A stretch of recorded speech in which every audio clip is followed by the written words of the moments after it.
ఆంధ్రప్రదేశ్లో ఇల్లు లేని పేదలకు రాష్ట్ర ప్రభుత్వం శుభవార్త చెప్పింది. ముఖ్యమంత్రి చంద్రబాబు నాయుడు నేతృత్వంలోని ప్రభుత్వం ఉగాది సందర్భంగా పేదలకు ఇళ్లను పంపిణీ చేయాలని నిర్ణయించింది. ఈ విషయాన్ని అసెంబ్లీలో మంత్రి పి నారాయణ వెల్లడించారు. ఉగాది రోజున సుమారు 1,00,000 టిడ్కో ఇళ్లను లబ్ధిదారులకు అందజేయనున్నట్టు తెలిపారు. ఈ నెల 18న మొదటి విడతగా ఇళ్ల పంపిణీ చేపట్టనున్నట్టు ప్రభుత్వం పేర్కొంది. టిడ్కో ఇళ్ల నిర్మాణాన్ని వేగవంతం చేస్తున్నామని, జూన్ నాటికి మిగిలిన పనులను పూర్తి చేసేలా చర్యలు తీసుకుంటున్నామని మంత్రి తెలిపారు.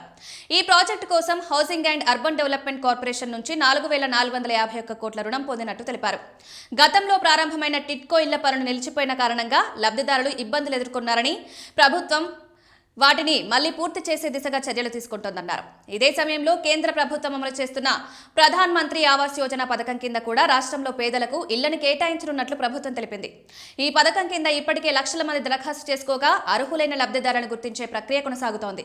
జాబితాను కేంద్రానికి పంపించిన తర్వాత అనుమతి వచ్చిన వెంటనే రాష్ట్ర ప్రభుత్వం లబ్ధిదారుల వివరాలను ప్రకటించనుంది. అర్హులైన ప్రతి కుటుంబానికి ఇళ్లు అందించాలనే లక్ష్యంతో ప్రభుత్వం ముందుకు వెళ్తుందని సీఎం చంద్రబాబు తెలిపారు. పట్టణ ప్రాంతాల్లో పెరుగుతున్న జనాభాను దృష్టిలో ఉంచుకుని మౌలిక సదుపాయాలపై కూడా ప్రభుత్వం ప్రత్యేక దృష్టి పెట్టిందని మంత్రి నారాయణ వివరించారు. సుమారు రాష్ట్రంలో 36% మంది పట్టణాల్లో నివసిస్తుండగా 2047 నాటికి అది 60% చేరుకునే అవకాశం ఉందని అంచనా వేశారు. అందుకనుగుణంగా తాగునీరు, రోడ్లు, చెత్త సేకరణ, ఆరోగ్య సేవలు వంటి సౌకర్యాలను మెరుగుపరిచే చర్యలు చేపడుతున్నట్లు ప్రభుత్వం తెలిపింది.